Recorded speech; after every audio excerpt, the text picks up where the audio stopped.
Where can the killer have gone? The chain lock is broken. Monsieur Michel told me that he broke the chain on the door to get into the room.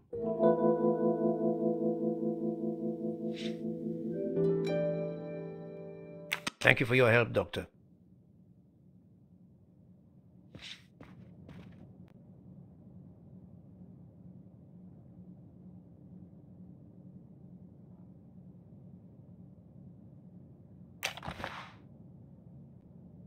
The watch is broken. The hands are stopped at 1:15 a.m. One would expect that to be the time when the attack occurred.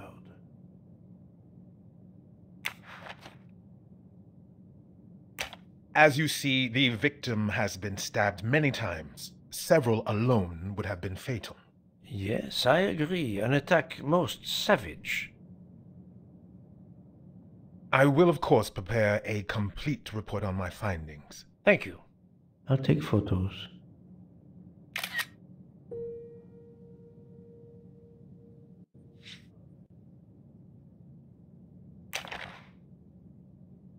Last night, Monsieur Ratchet said he takes precautions. I see now what he meant. He knew he was in danger and wanted to be ready, yet it was no use to him. I will leave it here for the police.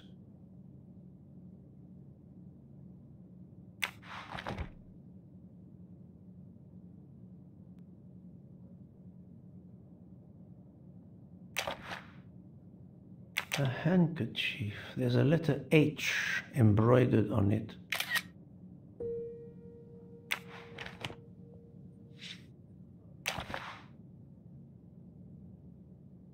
Did it belong to Ratchet?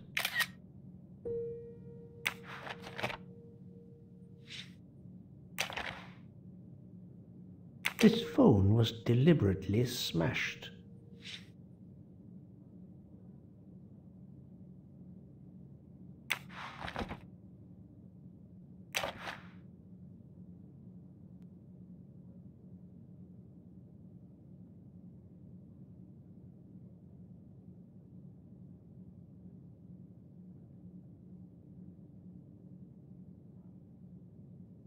I'm sure I will find some interesting things inside.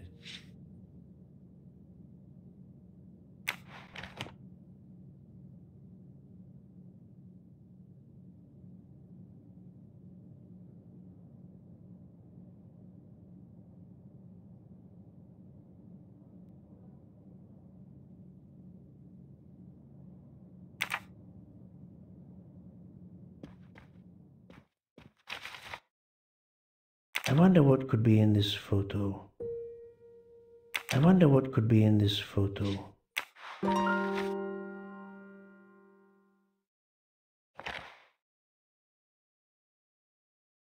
A box of sleeping pills.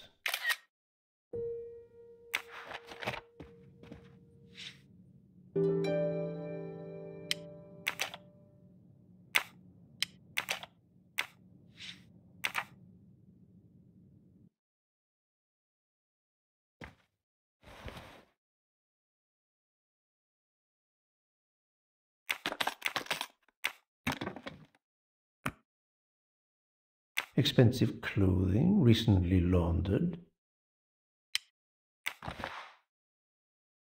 Not exactly the reading material one would expect of a man like Ratchet.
This door communicates with compartment 204.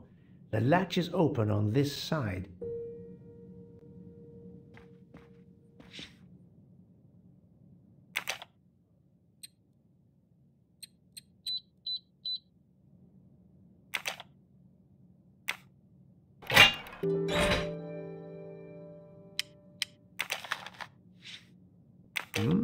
Unusual letter, this.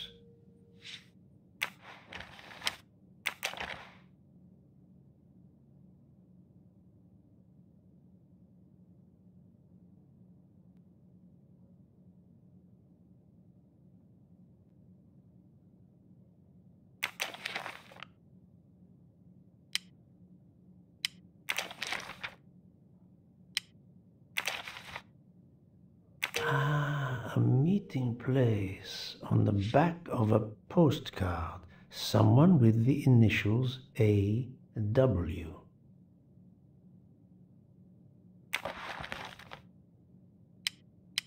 Ratchet had an appointment he will never keep.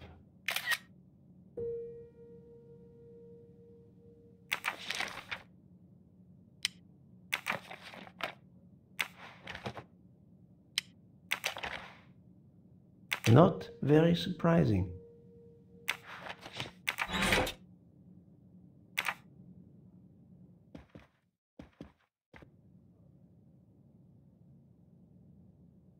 I'm sorry, Doctor, but I must question you. Of course.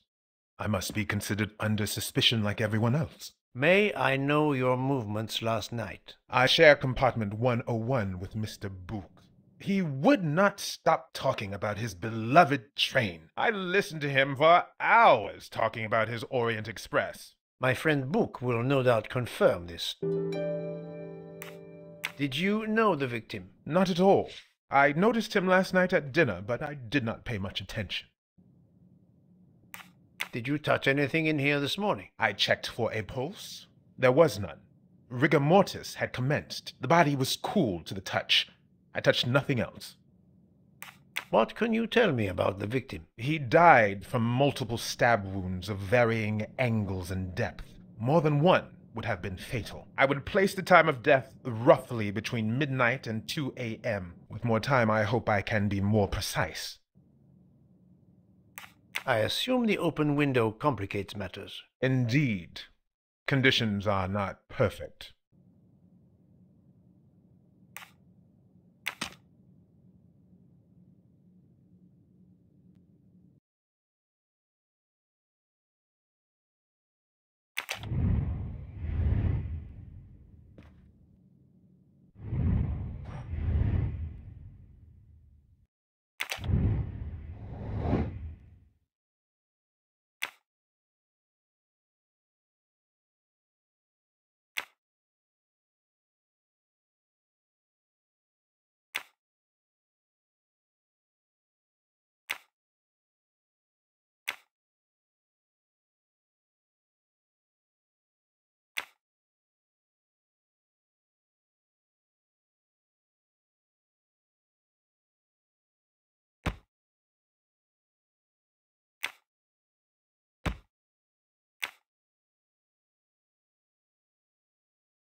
For Daisy.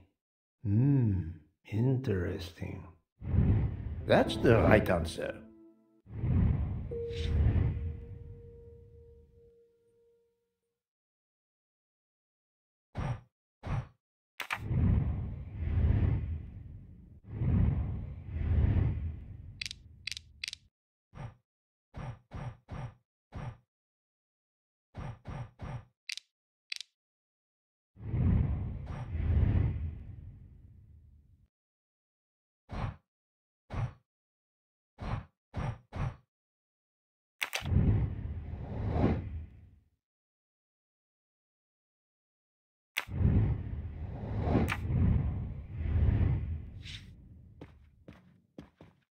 The snow is falling only lightly this morning. The murderer would have left tracks in the snow if he had jumped out the window.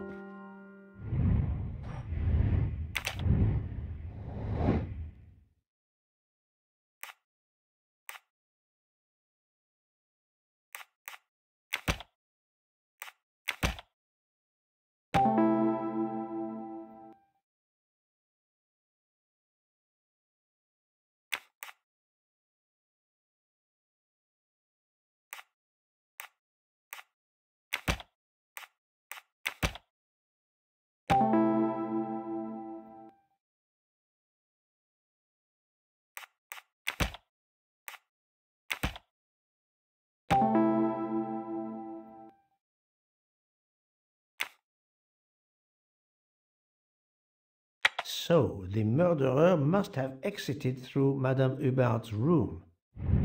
My little grey cells did not let me down.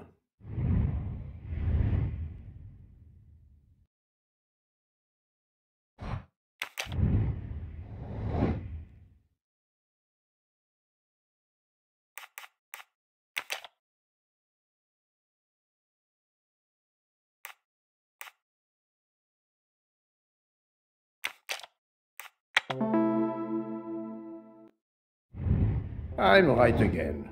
That happens to me a lot.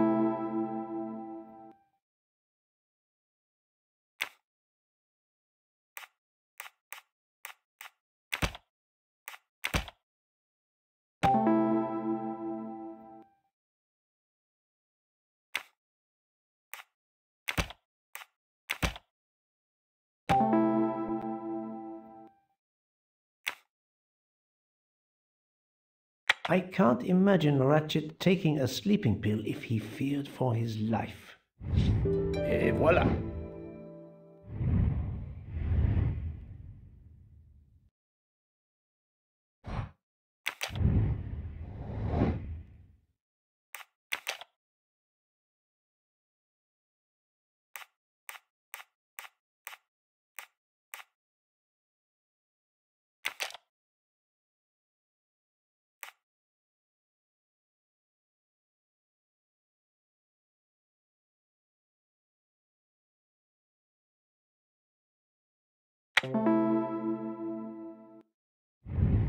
That was easy.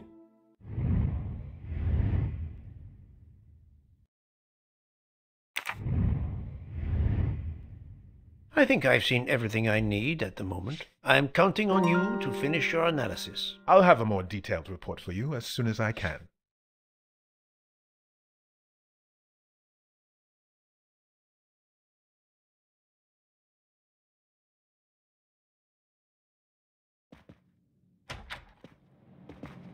So, Poirot, did you find anything out? It's a bit early for the handcuffs, my friend, even for Hercule Poirot. Do not worry, mon ami. I believe our culprit has no plans to strike again. Monsieur Ratchet was the target. Of that I am convinced. Tell me, Book, how did you spend last night? This is a joke, I hope. Don't you trust your old friend? My friend, calm yourself. I must hear your story in order to corroborate other accounts. Ah, naturally. Let me see. I went to my compartment after dinner. Dr. Constantine was already there. We talked about his career. He's a Cambridge man, you know. After university, he returned to his country and has done much good there. He was so interested in the Orient Express. I told him all the anecdotes I know. I'm not certain when we fell asleep, but it was very late. Here is what I have found out. Monsieur Ratchet was stabbed many times. I also found threatening letters in his safe. He had a loaded gun under his pillow, so he was on guard, ready to defend himself. However, there was an empty glass with white residue at the bottom. I suspect a barbiturate. Perhaps he was forced to take it. In any case, I am certain he was unconscious, unable to defend himself. I also found several other items at the crime scene, possibly related to the murder. They must be investigated. By all means, Poirot. As fast as you can. I also found liquid for an electronic cigarette, but I could not find a vape. This might belong to the murderer. This criminal is an amateur. I need a list of the passengers with their compartment numbers. Pierre Michel will have it. I must interview the rest of the passengers and the staff. I'll be in the bar car if you need me. We are hours late. Soon I hope help will arrive.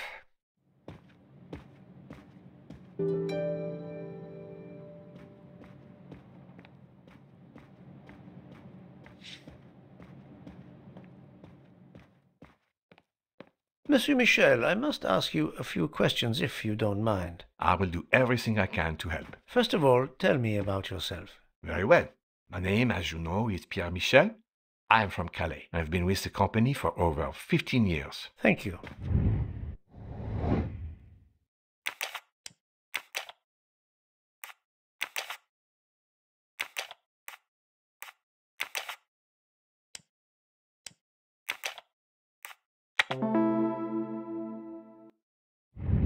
I'm right again. That happens to me a lot.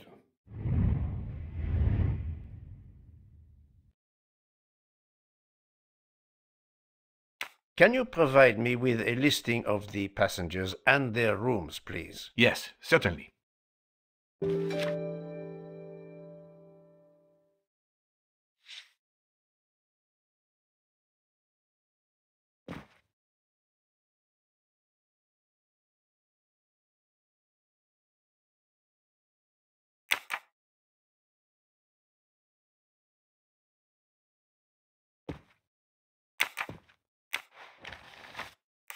Are you a smoker? Indeed. Do you smoke e-cigarettes? No. Tobacco only. I would like to reconstruct with your help the events of last night. Monsieur Ratchet retired to bed. When? Almost immediately after dinner, sir. Actually, before we left Belgrade. Did anybody go into his compartment after that? His valet, monsieur. Monsieur Masterman. And then his secretary, the young American gentleman. Monsieur McQueen. And that is the last time you saw or heard of him? No, monsieur. You forget that Monsieur Ratchet rang his bell around 12:40 a.m., soon after we had stopped. I knocked at the door, but he called out in French, "Ce n'est rien, je me suis trompé." I then left to answer another bell that had just rung. Where were you at 1:15 a.m.? I was sitting on my little seat at the end of the car, facing up the corridor. Are you sure? I left a little after 1 a.m. to speak about the snow with my colleague Jean in the bar car. I came back later. There was a call. I remember speaking to you. Indeed, I remember. Carry on. It was the American lady, Madame Hubbard. She thought she saw a man in her compartment. Then, around 1:50 a.m., I made the bed for Monsieur Ratchet's secretary, Monsieur McQueen. He had spent the evening talking with the English Captain Arbuthnot. At 2 a.m., I returned to my place and stayed there until dawn. What is the last station where we stopped? Vinkovsky. Could someone have come on board? Possibly. I was very busy. Owing to the weather, we were a few minutes late. We left at 12:10 a.m.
That's the right answer.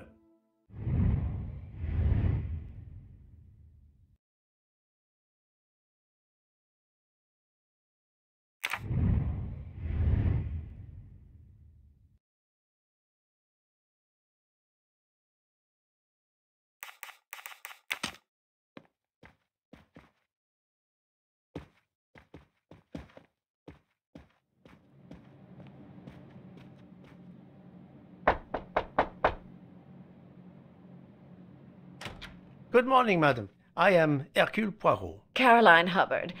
What can I do for you, Mr. Poirot? I am the bearer of unfortunate news. It's obvious with all the commotion that something has happened. Madame Hubbard, I am afraid your neighbor, Monsieur Ratchet, was murdered last night. Oh, my God. I knew it. I knew it. I would like to ask you some questions, but first, may I inspect your room? Of course, yes, you must.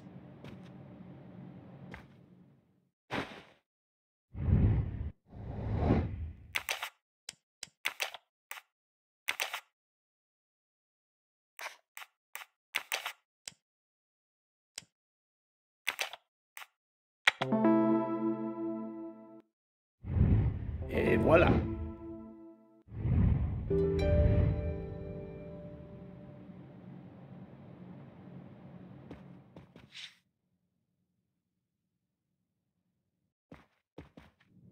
The luxury of the Orient Express is present in every detail.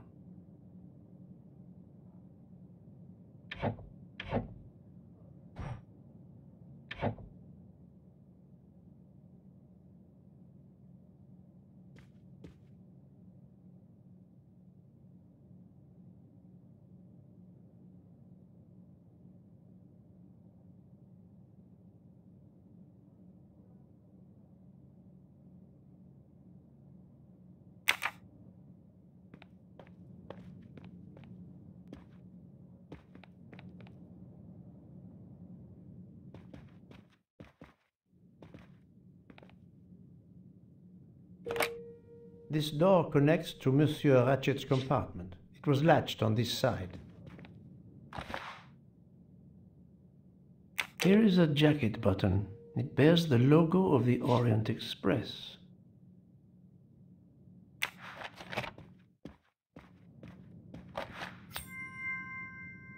You can never have too many of these. Madame, please tell me about last night. The murderer was right here in my compartment. I woke up. All in the dark it was. I was just so scared I couldn't scream. I pressed the call button. I pressed and pressed. I heard footsteps running in the corridor, then a knock on my door. "Come in," I screamed. And I switched on the lights at the same time. And would you believe it? There wasn't a soul there. You think he went back into the other compartment? How do I know where he went? I had my eyes shut tight. The conductor came in. I told the man what had happened, and he didn't seem to believe me. I asked him to search the room, but he found nothing. I told the conductor to look at the door between the compartments, and sure enough, it wasn't bolted. Well, I soon saw to that. I told him to bolt it, then and there. How is it you didn't bolt the door between the two compartments? But I had. Well, as a matter of fact, I asked that Swedish lady, Olsen, Greta, if it was bolted, and she said it was. How was it you could not see for yourself? I was already in bed, and my toiletry bag was hanging on the hook of the door. I couldn't see the latch from where I was. What time was it when you asked her to do this for you? Oh, it must have been around 10:30 or 10:45 p.m. She'd come along to see if I had an aspirin. But instead of opening my door, she opened Mr. Ratchet's door by mistake. He said something quite rude, like, "Not a chance, lady, you're too old." It shocked her. She came in. I told her where to find the aspirin, and she got it out of my toiletry bag. Poor girl, she didn't have a good night. The same could be said for Monsieur Ratchet. It appears Mademoiselle Olsen may be the last person to see Ratchet alive.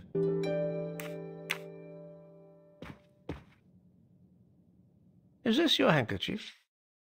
No, not at all. Yet it is embroidered with an initial H, like your name. I don't care. It's not mine. and I would certainly never buy something so impractical as that frilly thing. Are you a smoker? No, definitely not. Filthy habit. I found a jacket button on your table. It looks like it belongs to a train employee. The button bears the logo of the Orient Express. Well, of course the conductor came in last night, but he didn't go near that table. Still, it's a safe bet that it belongs to the conductor. I'll check his jacket later, to be sure. I have not finished inspecting your room. If you don't mind,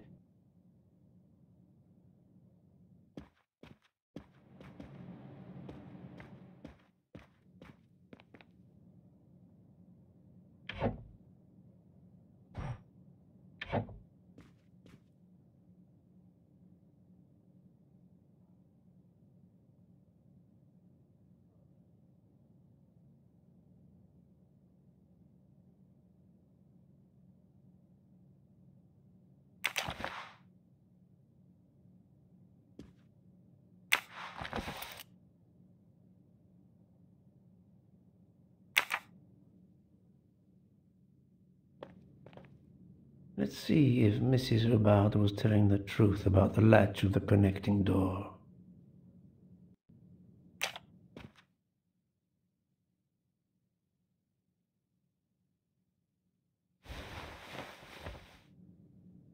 This hook is probably where Mrs. Hubbard hung her toiletry bag. I can see the latch very well from here, even with the toiletry bag attached. I'll have to clear that up with Mrs. Hubbard.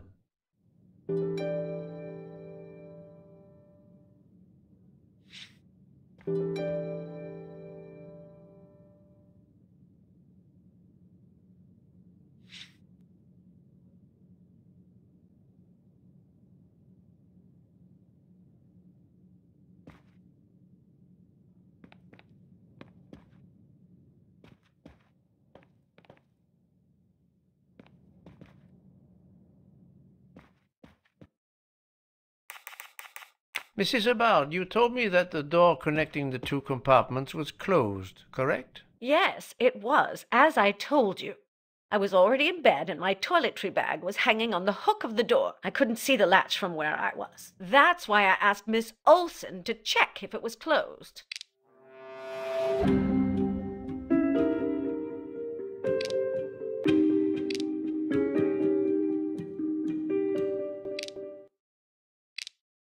Are you sure everything you've told me is accurate, Madame Hubbard? Of course. I have an excellent memory.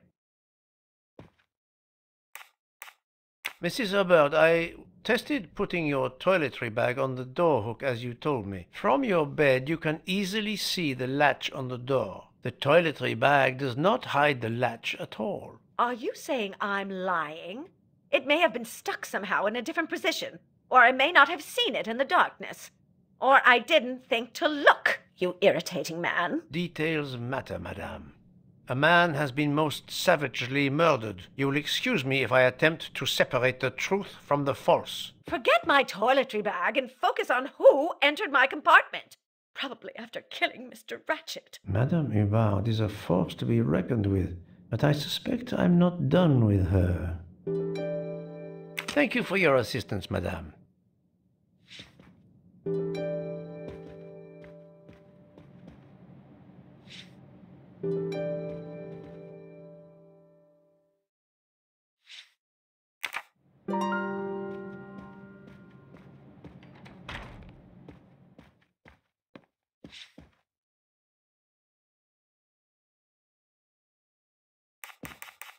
I found a button from an Orient Express staff jacket. Did you lose one by any chance? No, monsieur.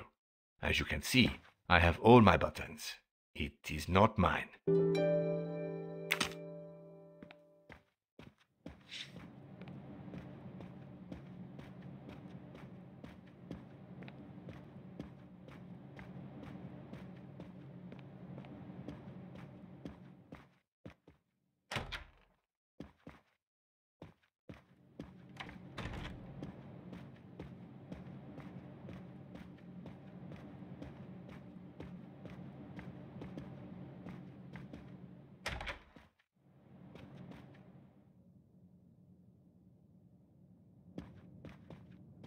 Monsieur Edward Masterman, I believe.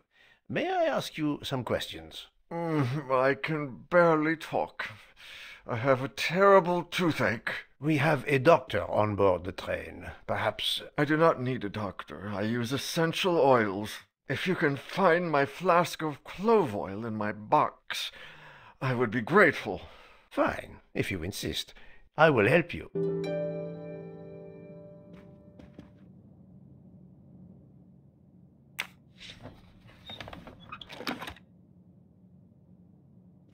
By the smell, I think that the jojoba oil spilled on the other bottles, leaving their labels illegible. I must find another way to find which one is Masterman's toothache remedy. The weighing scale is soaked in jojoba oil. It's unusable. Ah, this old scale will do the job.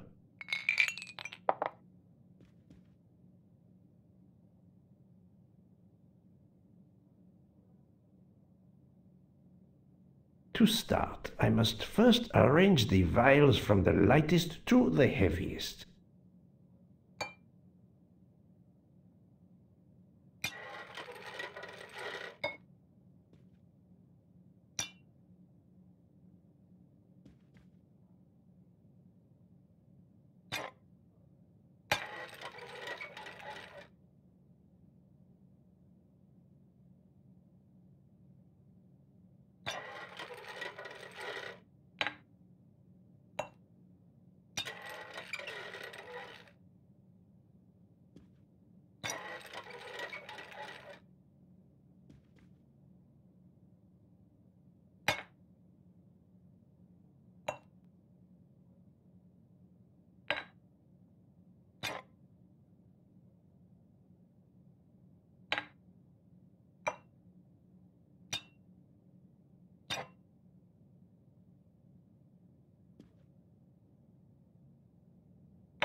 Now that I know the order, I think that I can easily guess which one is the clove oil.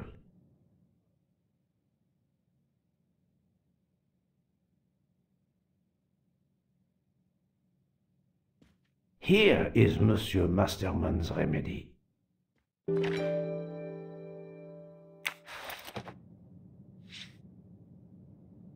Here is your remedy. I hope it will help. Thank you very much, sir. Well, I can finally speak without too much pain. I'm ready to answer your questions. You are Monsieur Ratchet's valet? Yes, sir, that is correct. Were you told that your employer was murdered? Yes, sir. A very shocking occurrence.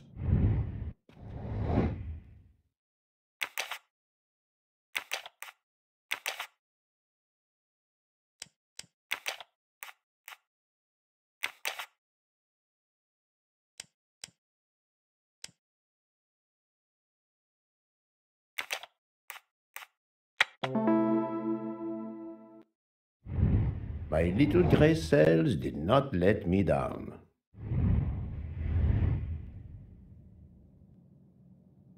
At what hour did you last see Monsieur Ratchet? It must have been around 9 p.m., sir. That or a little after. I went to bed around 10:30 p.m., same as the person who shares my room, Mr. Foscarelli. He almost immediately began snoring. What did you do then? I read, sir, and I spent a while soothing my toothache with clove oil and listening to the snoring. Did you hear anything during the night? Yes, my roommate snoring.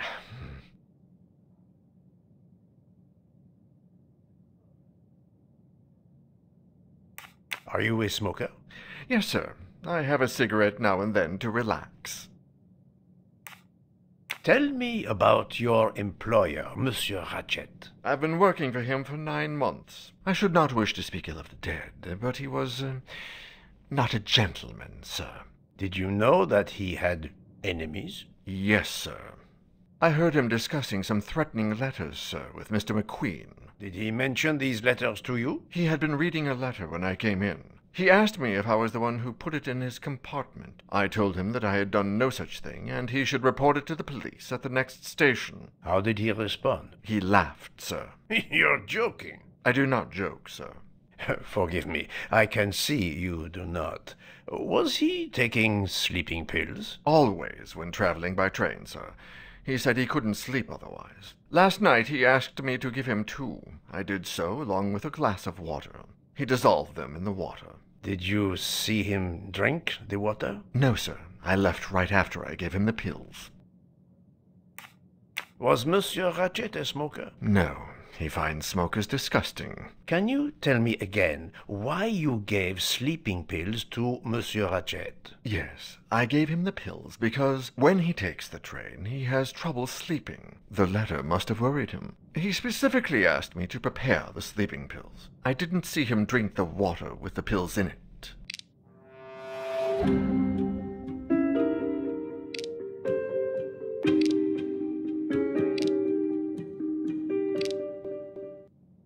Monsieur, I believe you are not telling me the truth. What? How can you say that? He received threatening letters. One, it seems, last night. Did you know he had a gun under his pillow? And even asked for my help to watch over him? I find it strange that he asked you for sleeping pills when he was afraid for his life and prepared to defend himself. I'm sure I don't know. Maybe to calm his nerves, maybe out of habit. It makes no sense. Wait, please. Isn't it possible that Mr. Ratchet asked me to prepare the pills, but didn't plan to drink them for some reason? It is possible.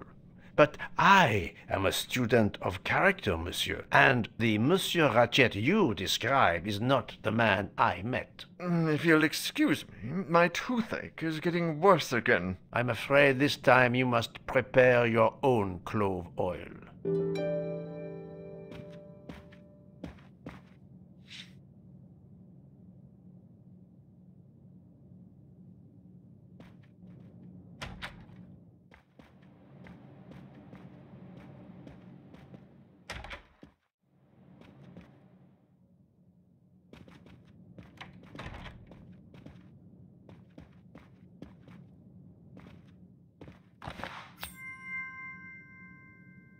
Ha ha! Golden moustache.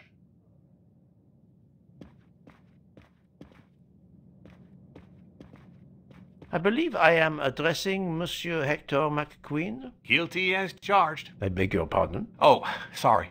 Just an expression. My father used to say it. You must have had an interesting childhood. I am Hercule Poirot. No need to be modest. You're a detective. You are Monsieur Ratchet's secretary? I am Mr. Ratchet's secretary. Just over a year. I mainly take care of translating certain texts for him. Mr. Ratchet only speaks English. Prepare yourself for a shock. Your employer, Monsieur Ratchet, is dead. So they got him after all. What do you mean? You are assuming he was murdered? I know he had enemies. What can you tell me about Monsieur Ratchet? He was American. He was an antiques dealer.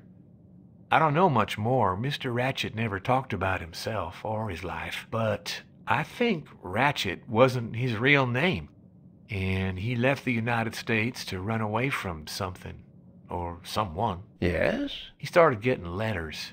Threatening letters. Do you still have them? I have one. Did you know that Monsieur Ratchet had asked for my help? Asked you? No, I didn't know. He knew he was in danger. When did you last see him? Last night around 10 o'clock, I should say. Did you like your employer, Monsieur McQueen? No, I did not. He was, I'm sure, a cruel and dangerous man. Can you tell me your movements last night? I went back to my compartment. I read a little. In Belgrade, I went out onto the platform to smoke, but it was cold. I quickly went back in. I then went to Mr. Ratchet's compartment to take some dictation for him. I left around 10 o'clock. I saw Captain Arbuthnot. We ended up chatting in my compartment. Then we went out on the platform to quickly stretch our legs at Vinkovsky. He left around 2 o'clock. Thank you. I will need to check Monsieur McQueen's story with Captain Arbuthnot. I found a diary in Monsieur Ratchet's safe. Did you know about it? I kept a business appointment book, but I know he had a personal diary as well. That looks like it. Are you a smoker? Yes, I smoke cigarettes. I've tried to quit, but no luck. Can you give me this letter, please? Of course, here it is.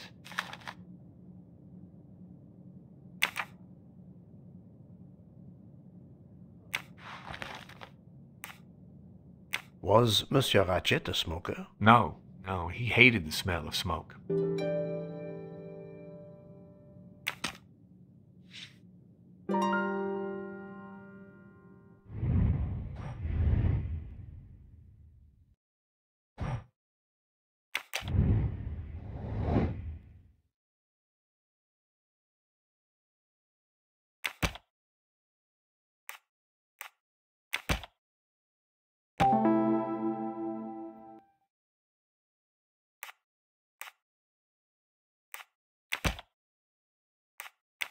I do not think that's the right answer.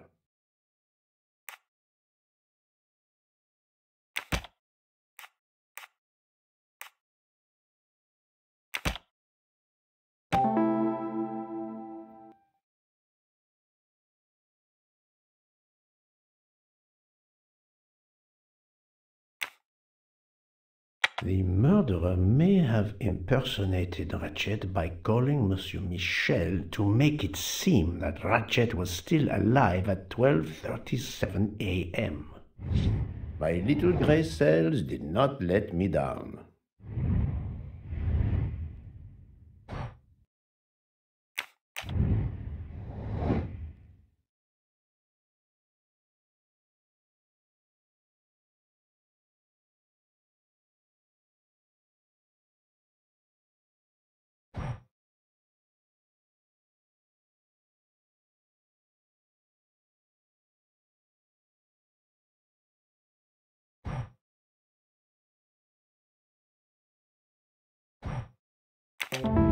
Et voilà.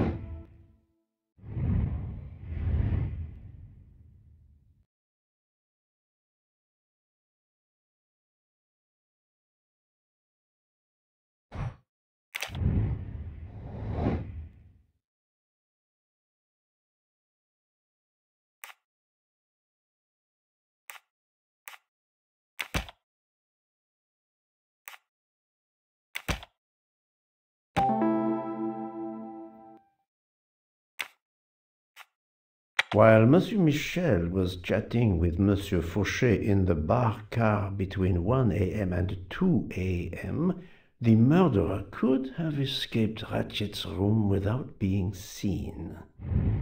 That was easy.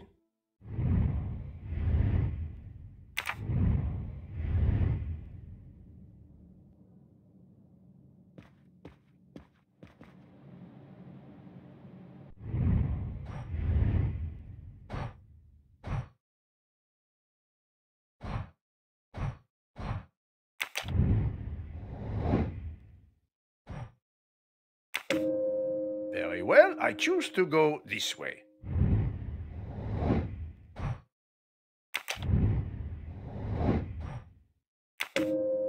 According to the information I have, this is a solid choice.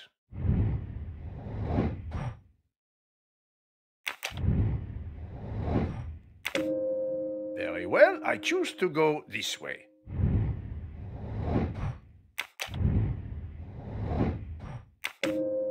This is the most likely answer.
So, my friend, have you found our killer? Not yet, but I will tell you what I have learned. Please. Our assassin could have gotten on the train at Vinkovsky disguised as a conductor, entered Ratchet's room, and killed him. Then he walked out through Madame Hubbard's connecting door, where he lost a button from his jacket. He had to wait for Monsieur Michel to be absent. He waited too long. The train had left the station. He was trapped aboard. Indeed.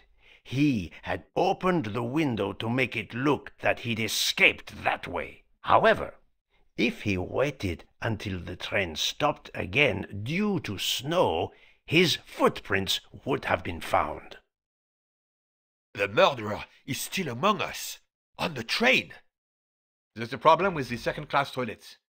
What now? All morning passengers have been complaining that the door is locked, so I went to check. I knocked, but no one answered. I didn't think I should open it without speaking to you first. You did well, Monsieur Michel. Lead the way. I use my master key.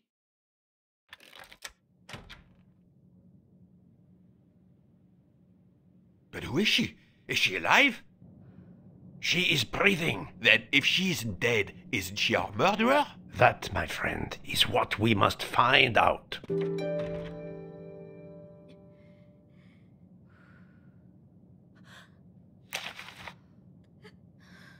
The ticket reads Joanna Locke, traveling in compartment 105.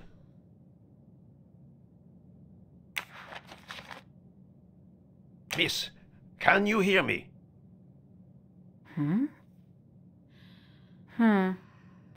She's breathing. Her pulse is strong. There is no sign of physical violence. This woman is sleeping very soundly.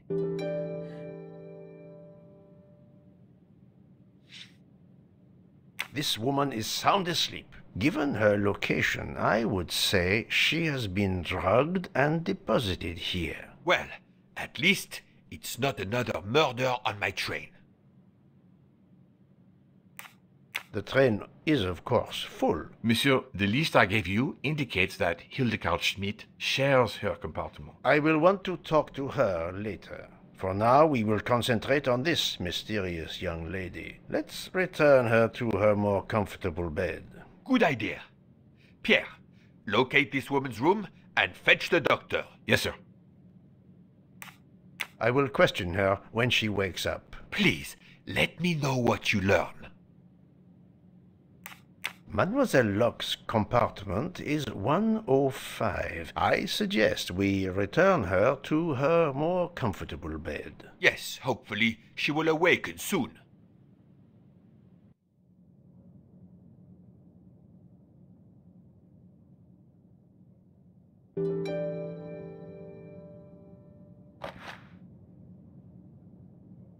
A cup of tea with white residue at the bottom.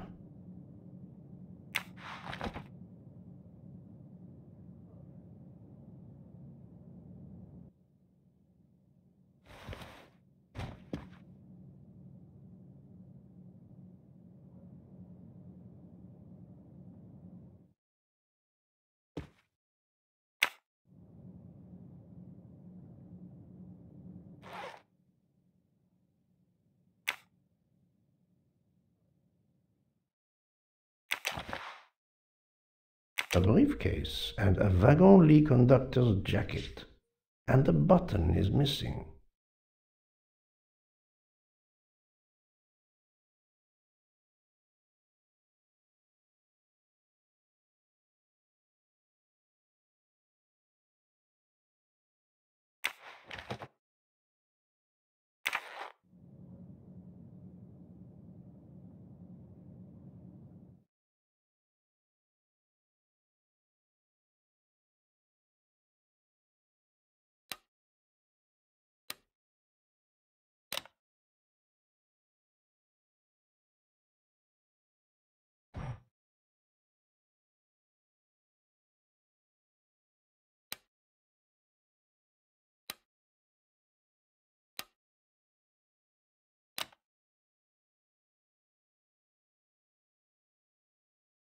Poirot, I'm disappointed in you.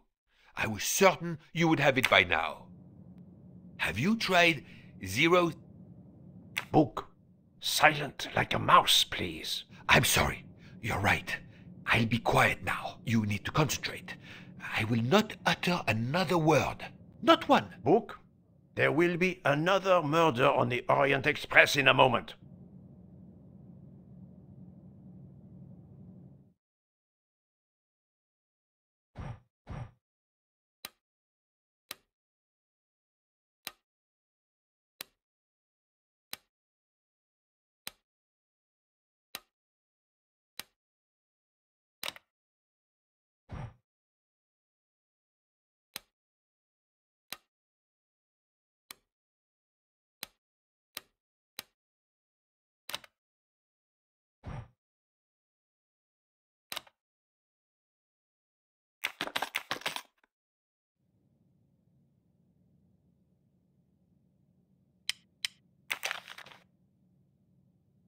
The stuffed animal is the same as in the photo found at the crime scene. What a coincidence. Mademoiselle Locke appears to have been investigating Monsieur Ratchet.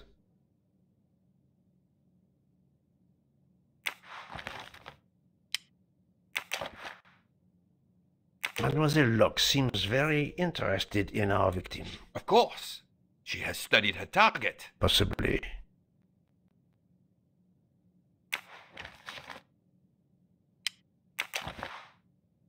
Her driver's license confirms her identity. She is American. These are fake IDs. It's certain.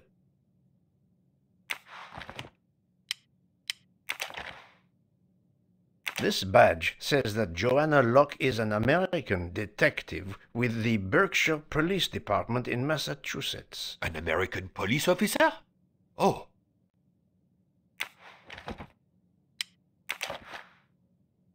She has a gun. Come, Poirot.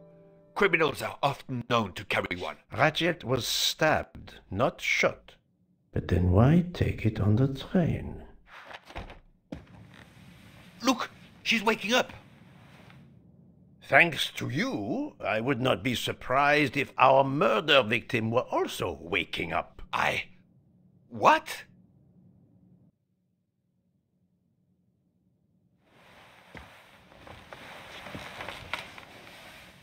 Oh, my head. What's all the yelling about? Who are you?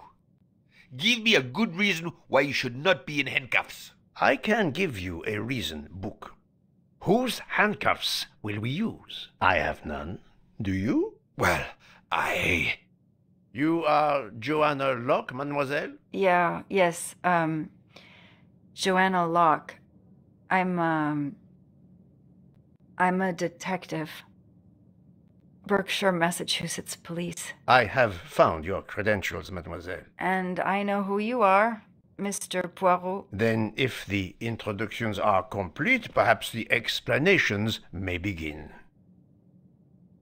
I'll try. It's simple, really. I'm on the trail of a murderer.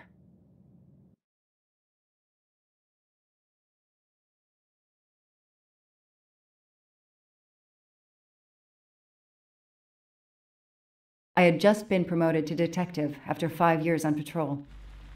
It was my first time on a major case. It had been a month since Daisy Armstrong was kidnapped. The Armstrongs were desperate for some sign of hope. I was there only for paperwork, to fill in some blanks.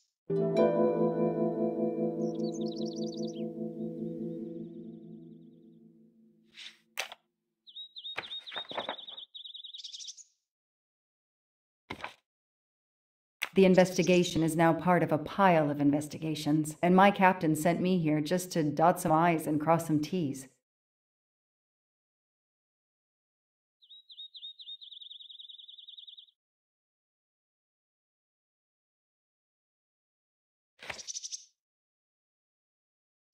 The crime was audacious. How could the kidnapper know which was the window of Daisy's room? No, they could use a ladder to reach it, and no, they could enter the room without being seen.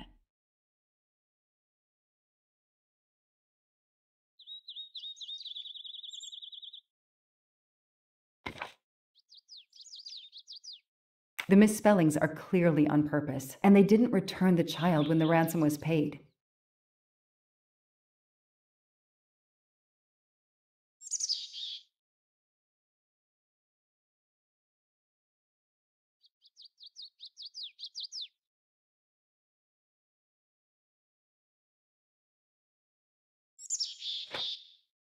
How could the child be taken with so many people in the house?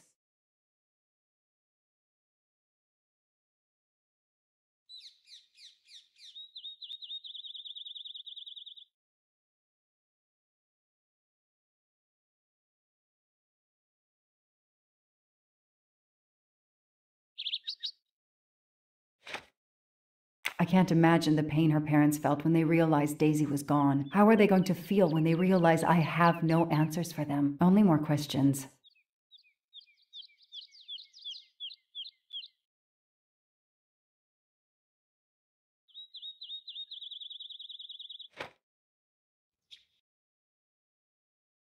That's why I'm here.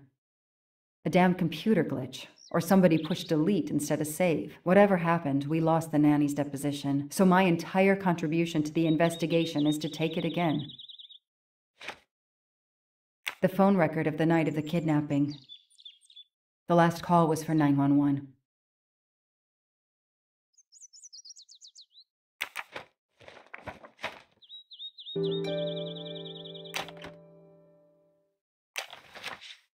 A topographical map. Often more important than a road map in these mountains.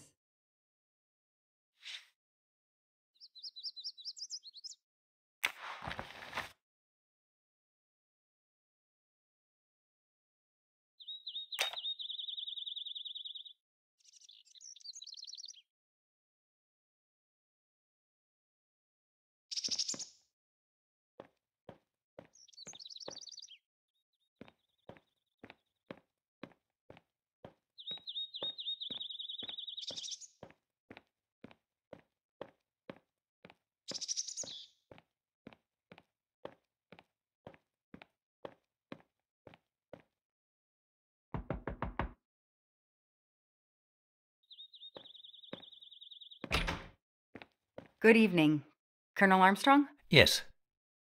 You're the detective they phoned about. Joanna Locke. I don't remember you. I'm newly assigned to the case. It's about time more detectives were involved. My wife, Sonia, she hasn't been herself. Every day is a waking nightmare for us. Tell me you've uncovered something new. I'm here to speak to your daughter's nanny. There was a computer problem. Her earlier statement has been lost. Oh, I see. We had hoped. Well, do as you wish. I won't be far if you need me.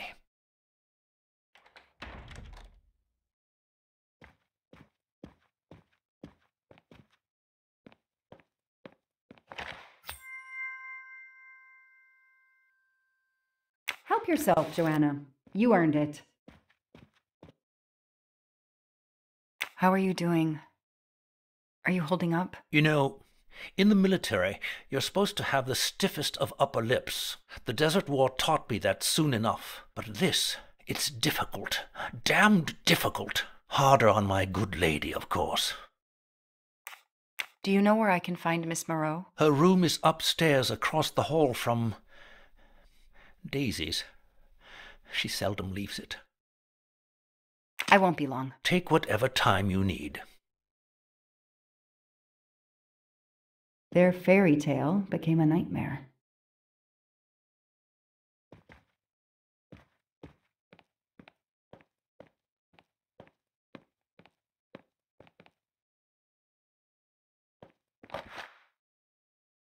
What a dear child. Sympathy and support for the Armstrong family during this difficult time. Thoughtful, but never enough.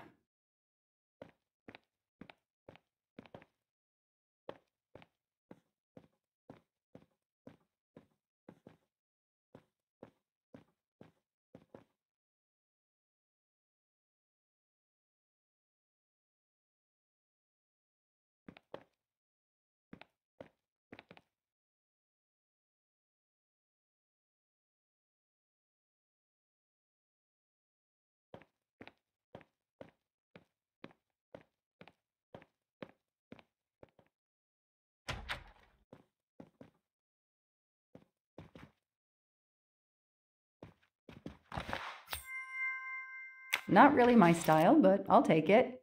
A toy castle. When I was a kid, I had a police station and a tiny squad car with a siren that really worked.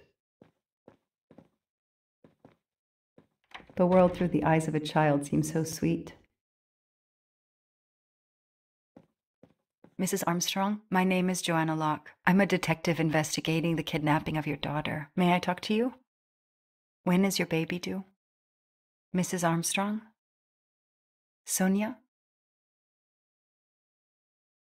I don't want to talk. I just want to see my daughter again. That's all that matters. The poor woman.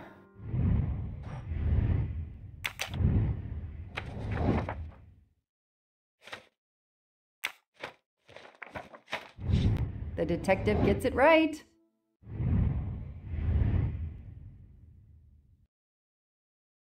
Mrs. Armstrong? Let me show you this. Daisy, my little Daisy. I miss her so much. How good it is to see her face.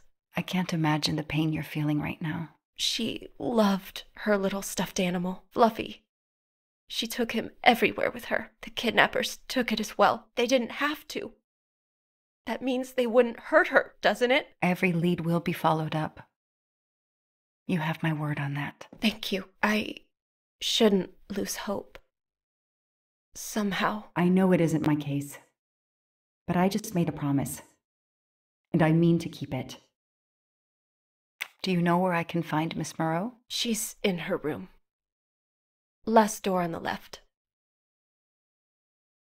May I come back if I have more questions? Of course. Anything I can do.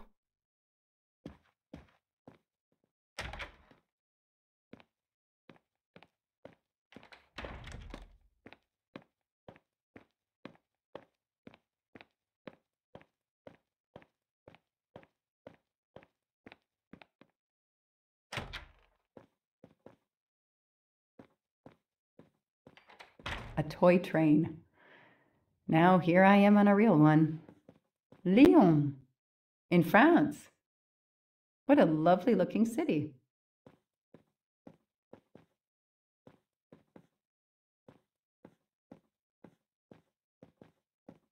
Hello, are you Suzanne Moreau, Daisy's nanny? Yes? I'm Joanna Locke, a detective working on Daisy's case. Is there any news? I'm afraid not. How can I help you? I'm really sorry. I'm afraid I have to take your statement again concerning the evening of Daisy's disappearance. There was a computer problem. Your statement was accidentally deleted. Of course. I want to help any way I can. Tell me about that night in your own words. The Armstrongs had a party to raise money for a museum, I think. Mrs. Armstrong is on her board. I was in charge of Daisy. I stayed with the little one all evening, playing with her and reading books to her. She couldn't sleep with all the noise and the comings and goings. When did you notice Daisy was missing? I was only gone 5 minutes to phone my mother. She's in the hospital. When I returned, Daisy wasn't in her bed. I thought she might have gone to look at the party, but then I saw the ransom note on her pillow. I screamed and screamed. I couldn't stop.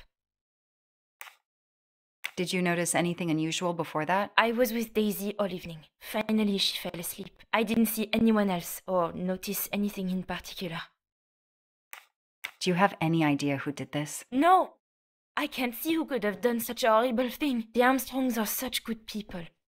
Like my own family. Thank you for giving me your statement again. I'll get back to you if I have any questions. I won't be far. Okay, I have Suzanne's statement, but her answers need some checking.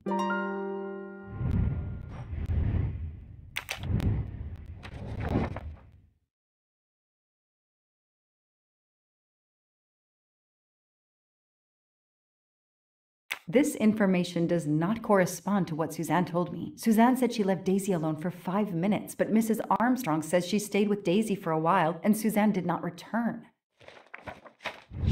That is a great detective job.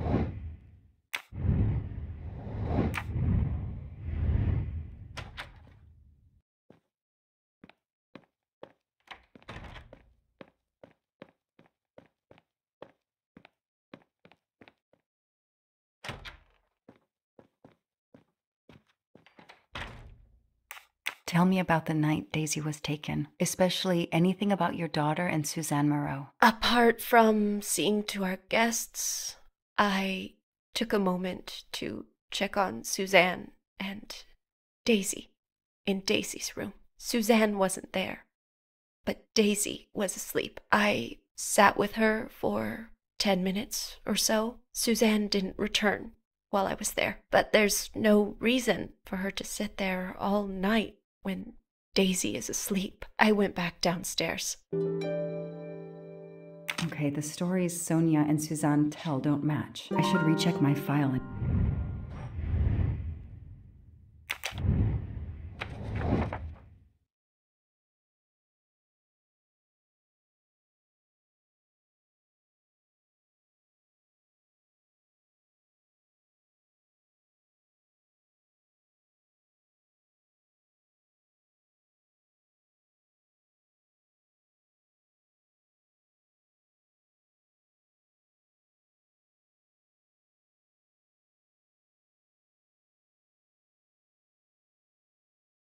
That is not exactly what Suzanne told me earlier. Suzanne was on the phone more than 5 minutes.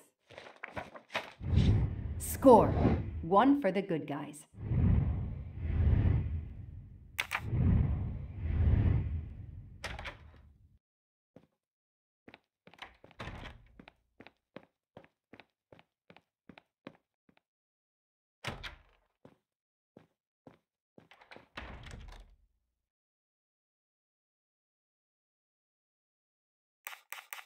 If I understand you correctly, you left Daisy when she was not asleep? The party was very loud. Daisy was too wound up to sleep. I read her a Motley Mule detective story to try and put her to sleep. Daisy finally fell asleep. Right before Motley Mule solved his case in the book I was reading her. I had to make a quick phone call. No more than 5 minutes. But when I came back, Daisy was gone.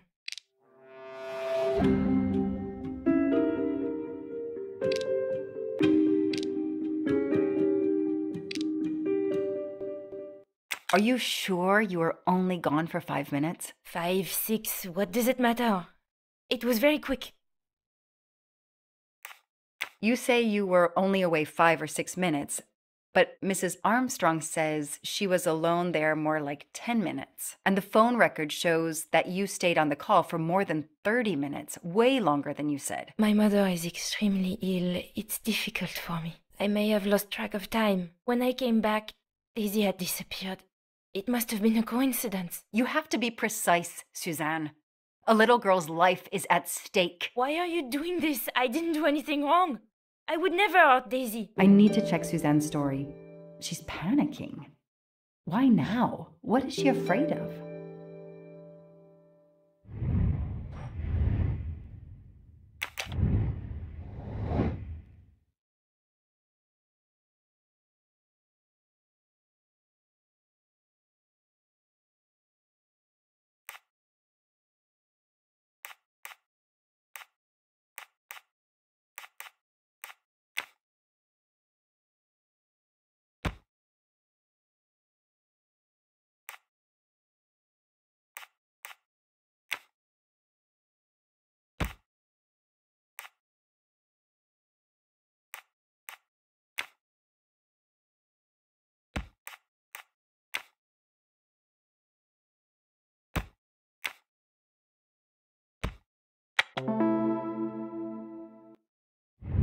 That's it. No rookie mistake there. The kidnapper places a ladder under the window to Daisy's room. Then he joins the party, just one guest in the crowd. He somehow knows when Suzanne leaves the room, then sneaks upstairs. He opens Daisy's window, carries her down the ladder, and vanishes.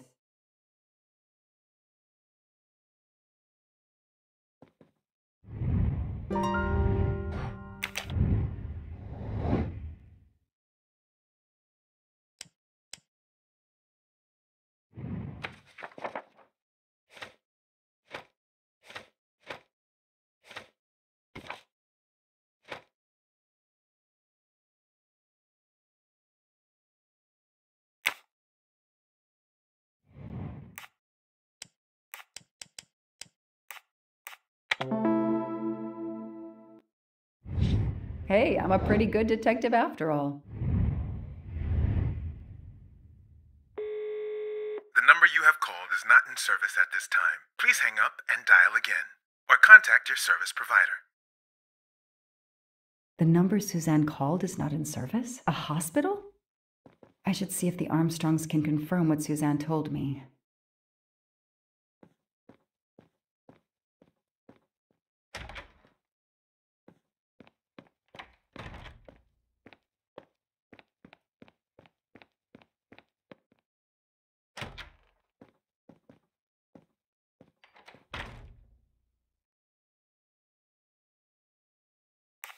I spoke with Suzanne. She was phoning her mother. That's why you didn't see her when you went to check on Daisy. Yes, her mother.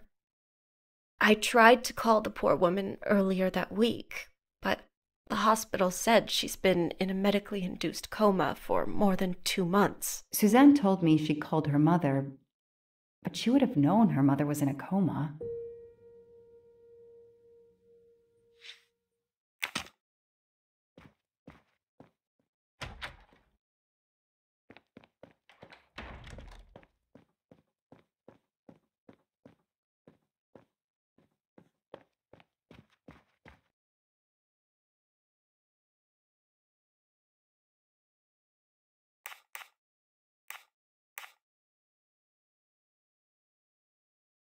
Did you see Miss Moreau during the party? I remember seeing her at some point, but otherwise no. I was too busy with my guests. Wear the smile, shake the proffered hand. Ms. Moreau told me she called her mother. Well, why not? I believe they are very close, and the poor woman is not well. She needs some experimental treatment that isn't available yet in France.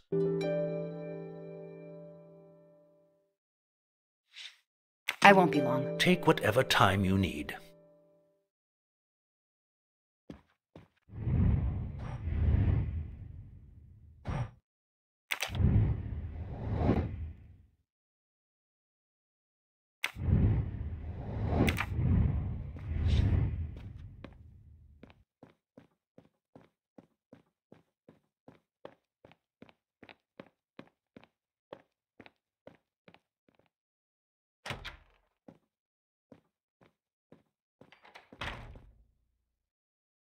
The number you called that night is no longer in service.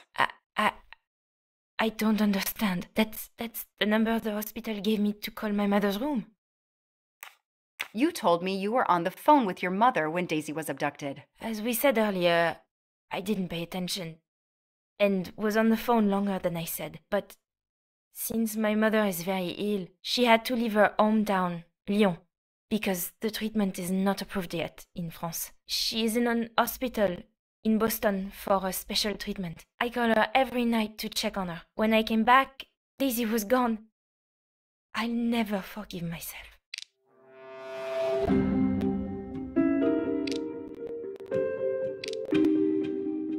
Are you sure you called your mother? Yes, every night since she was admitted in December.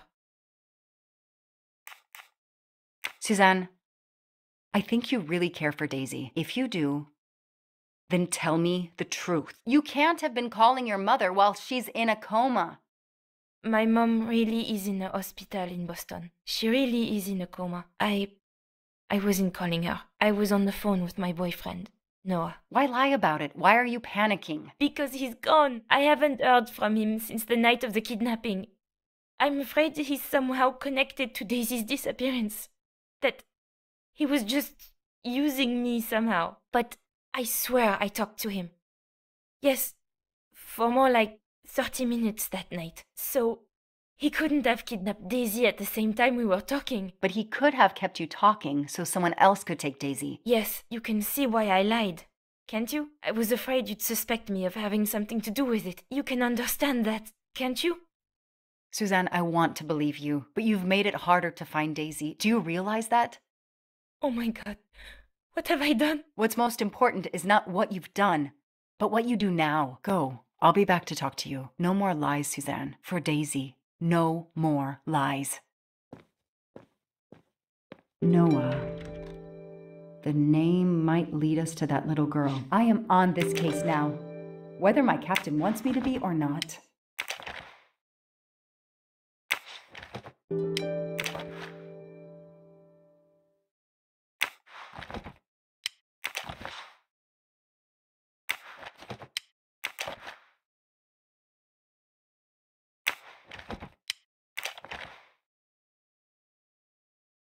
locked diary? Let's see if I can shine some light on its secrets.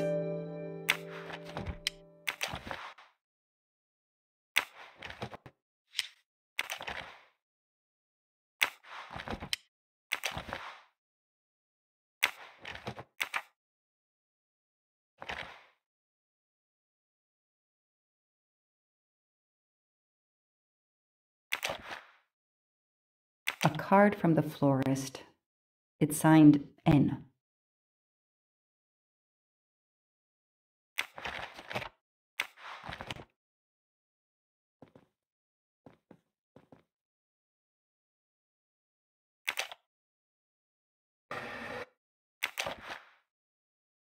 Huh.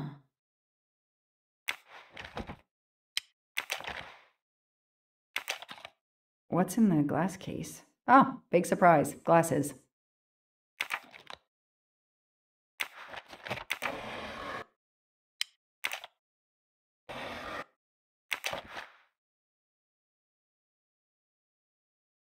I expect Suzanne must have gone through a lot of tissues these past weeks.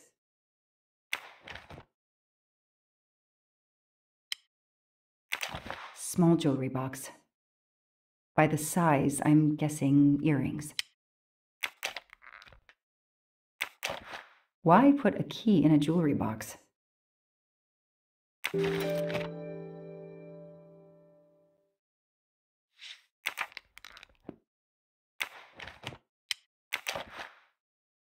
An Eiffel Tower keychain, but no key.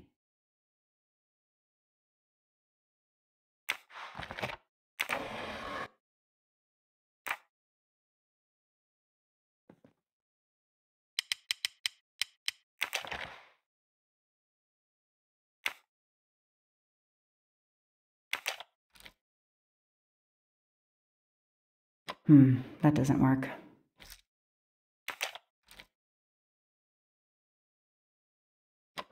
That doesn't work.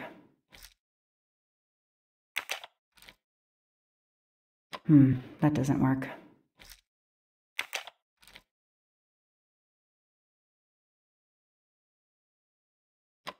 That doesn't work.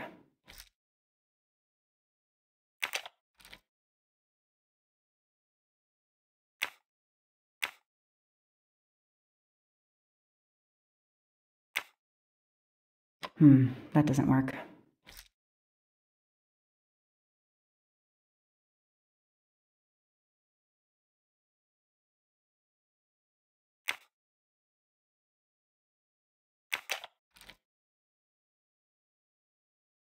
Okay, Suzanne, let's see what you haven't told me.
I can see why Suzanne didn't tell me everything about this, Noah. It's clear when he disappeared that she realized something was very wrong.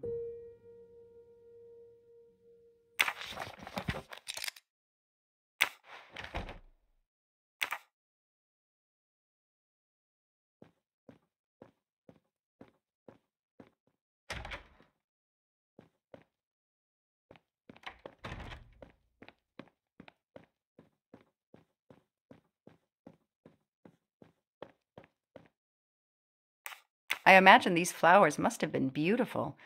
Who gave them to you? The gardener. They're getting pretty wilted, but I hate to throw them away. Tell me about your boyfriend.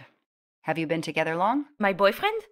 Why? He doesn't have anything to do with this. Please, Suzanne, the sooner you answer my question, the sooner we'll be done. His name is Noah Garrity. I met him at a Lunar New Year party in Great Barrington. He is a kind and caring person, although, well, I miss him. He had to go away on business. He should be back.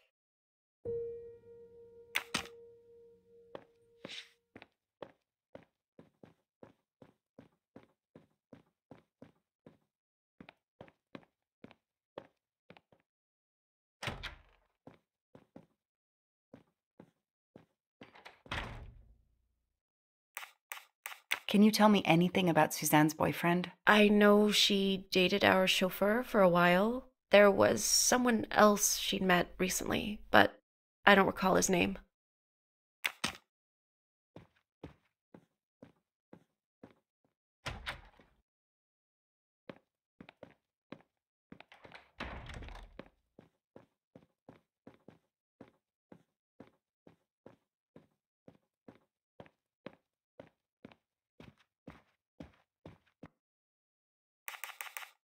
Know anything about Miss Moreau's boyfriend? Her boyfriend? I know she went out with someone for a while there. More recently, I saw a man in a 4x4 who would pick her up on her nights off. He never got out of his car, just waited for her. She did seem to spend more time than usual on the phone these past few weeks, but she worked hard. We weren't going to begrudge her what free time she had. Since the abduction, she keeps pretty much to herself. I won't be long. Take whatever time you need.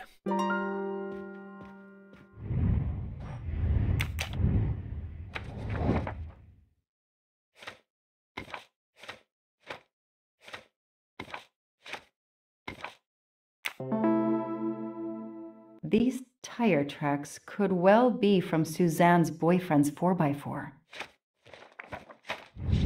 That is a great detective job.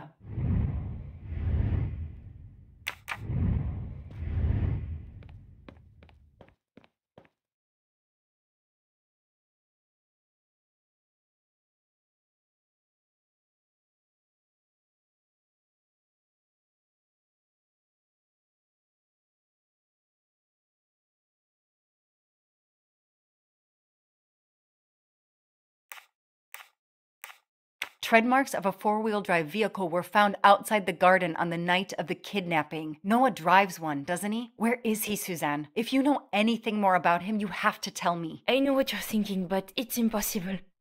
He was very nice to me. He never did anything to make me suspicious. We went out to eat, to the movies.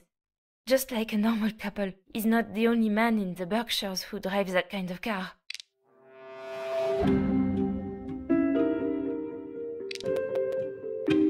You really didn't notice anything strange about Noah until he vanished? He could get moody at times, as if he had a lot on his mind. In your diary, you say that Noah took you to a cabin in the mountains on Valentine's Day. You read my diary? I'm sorry, but we have to find Daisy. We both want that. So yes, I looked in your diary.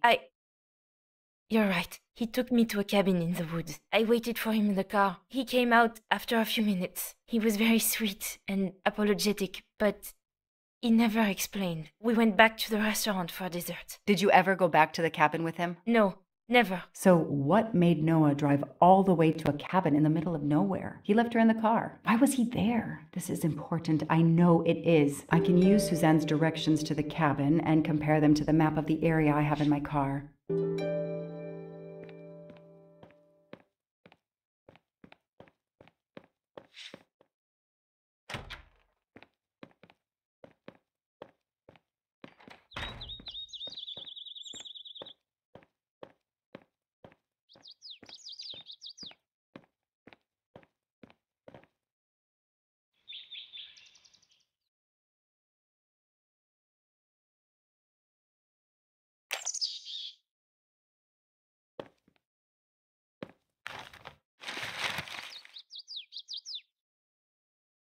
Thanks to the information Suzanne gave me, I should be able to find the cabin on this map.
I got it. The cabin has to be here. I have to find that cabin. I hope I'm not too late.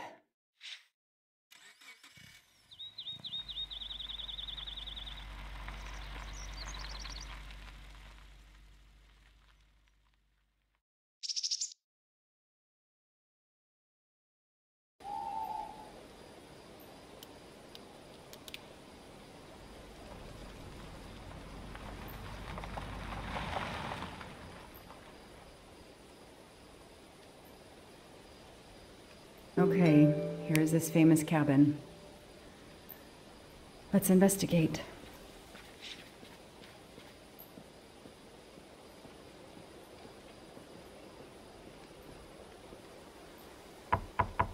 Hello? Is anyone there? Nobody. I can't just waltz in without a warrant.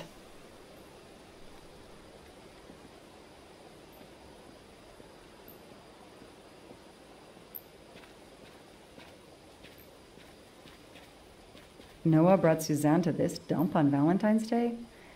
What a romantic.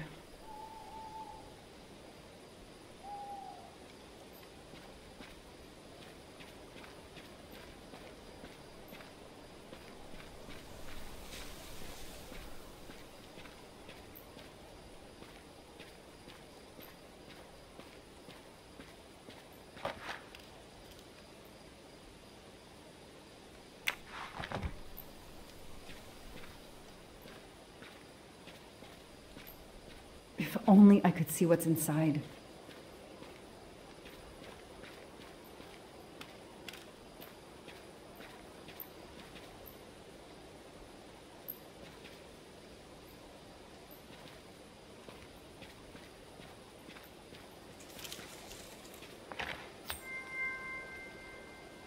I've earned a gold mustache.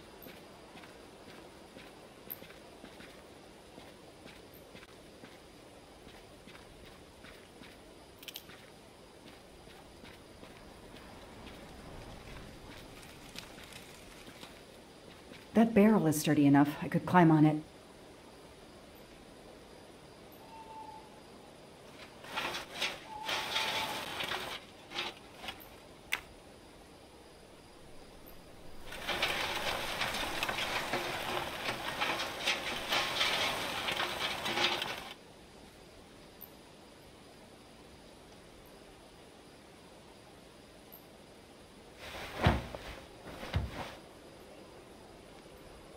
Ugh, an old hunting trophy starting to molt.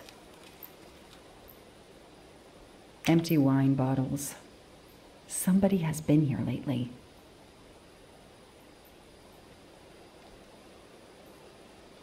It's Daisy's plush toy. If Fluffy is here, the kidnapper has been here.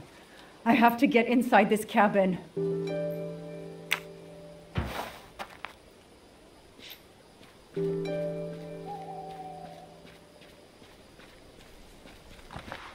A maul for splitting wood. Perfect for attacking doors.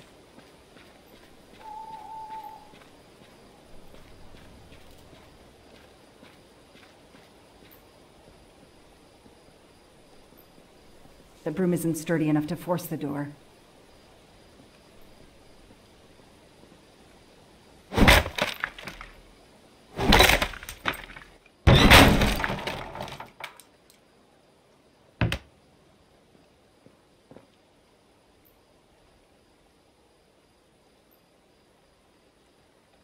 Look at that. A broken door to investigate. No need for a warrant. Some people seem to have played here before.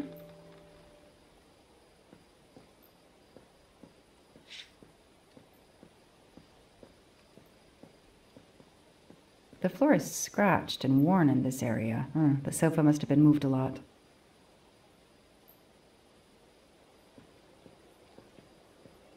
The stove is cold. Nobody's been here recently. Some boxes. I wonder what they were used for. A lot of tools. I guess somebody noticed the cabin was about to fall down.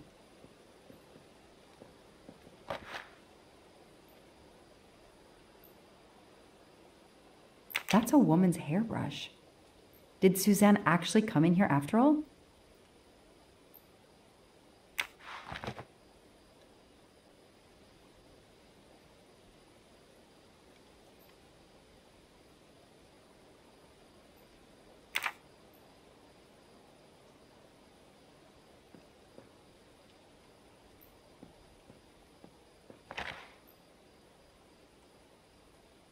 This bottle comes from the Blue Lagoon.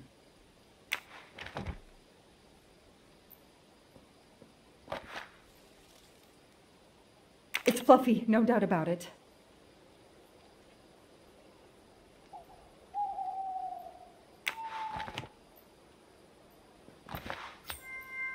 A gold mustache. Thank you very much.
Damn, it's booby-trapped. If I move, it could go off, and that countdown tells me it wants to go off anyway.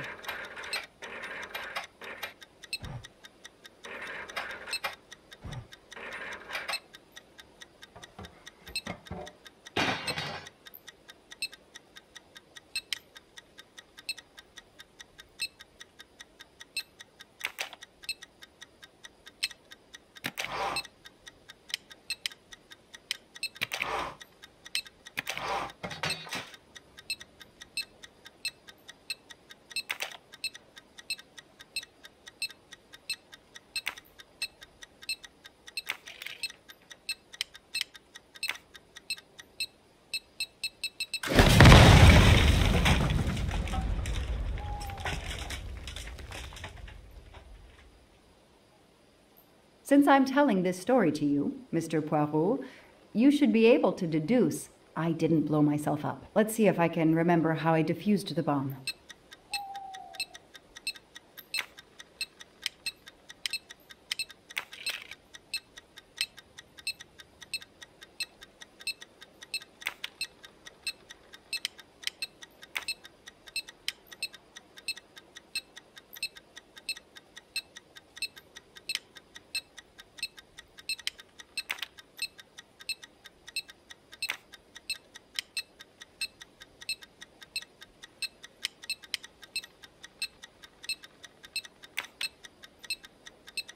That should do it. Wow, I wonder if that's how close it was. This would have ended my investigation right here. These rods are heading towards the canisters. It must be the trigger for the explosion. I smell a strong, sweet smell. Damn. I think these are filled to the brim with diethyl ether. Incredibly flammable. It looks like the kidnappers wanted to utterly destroy this place and whoever opened this hatch. A wooden crate? I have to open it.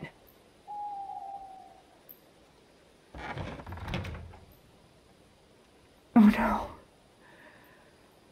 Daisy. No. I called in my discovery of the body. Then there was nothing I could do except protect the site for forensics.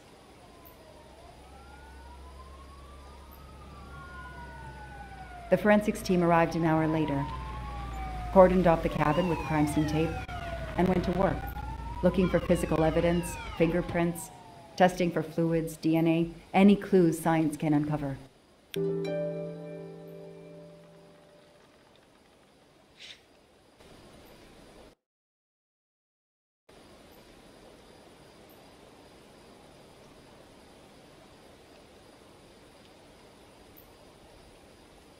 They removed Daisy's body.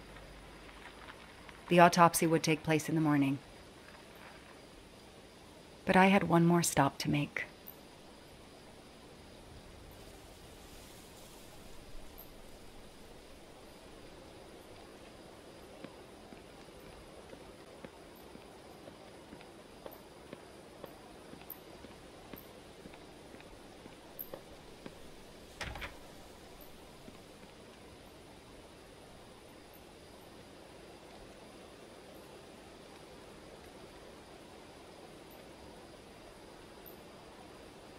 Oh no!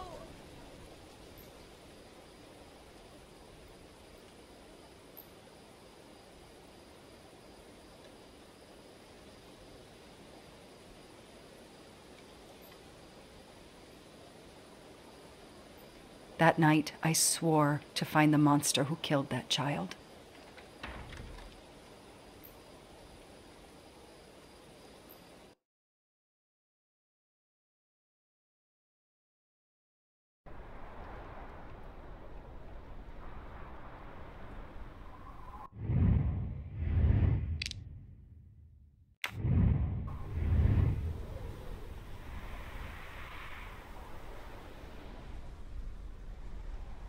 Ratchet on train saw me? How? Daisy.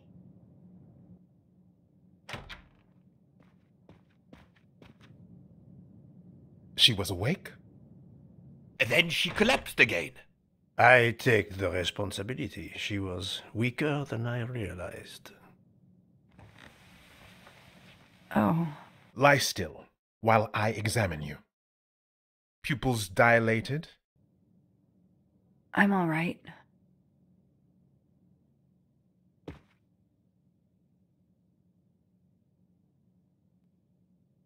You are far from all right.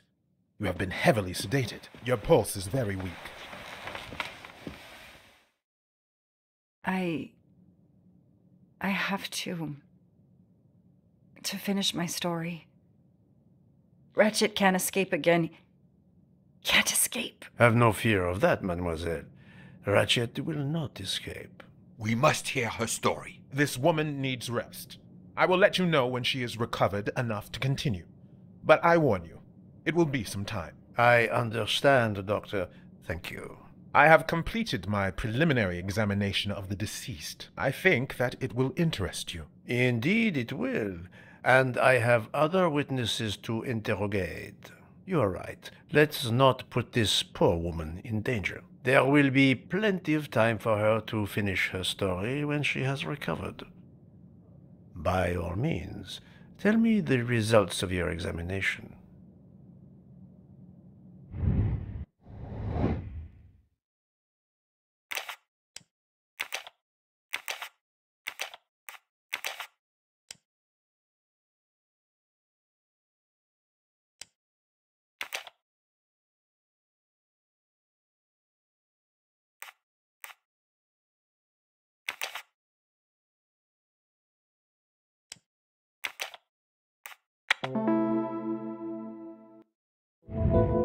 That was easy.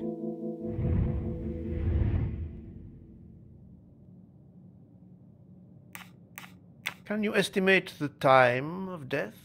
Rigor mortis was advanced, but not complete. I estimate the death occurred between midnight and 2 in the morning. That tallies with the witness statements I've collected so far. What is the cause of death? Multiple stab wounds to the upper torso. It's odd there are no signs of a struggle. That might indicate one of the first wounds was enough to kill him. It seems that Monsieur Ratchet had taken sleeping pills during the night. Ah, that would explain the lack of defensive wounds. Mr. McQueen and Mr. Masterman told me that Monsieur Ratchet didn't smoke. Can you confirm this? I can't say without a more extensive post-mortem. What can you tell me about the stab wounds? I counted 12 in all. 1 or 2 are so slight as to be practically scratches. On the other hand, at least 3 would be capable of causing death. The angle of the wounds is instructive. Most appear to have been struck by a right-handed person. But you see, this one, under the right armpit, it's not a deadly blow, given the depth, but a right-hander couldn't have done it. It was most certainly struck with the left hand. So, our murderer is left-handed. No, it is more difficult than that, is it not? As you say, Mr. Poirot, some of these other blows are just as obviously right-handed.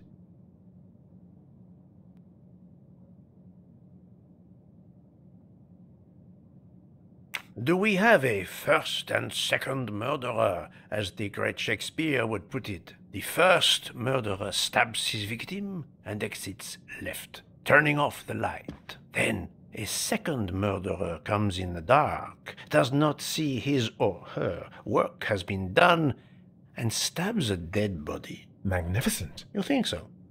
I'm glad. It sounds to me a little like nonsense. Thank you, Doctor. Excellent work under difficult circumstances. Please let me know when I may speak again with Mademoiselle Locke. Of course.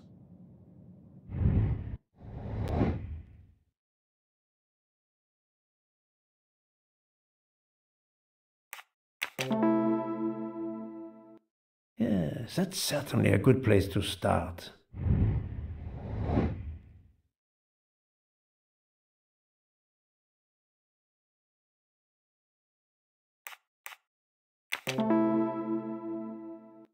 Yes, I have personally seen some passengers smoking. I just have to remember who they were.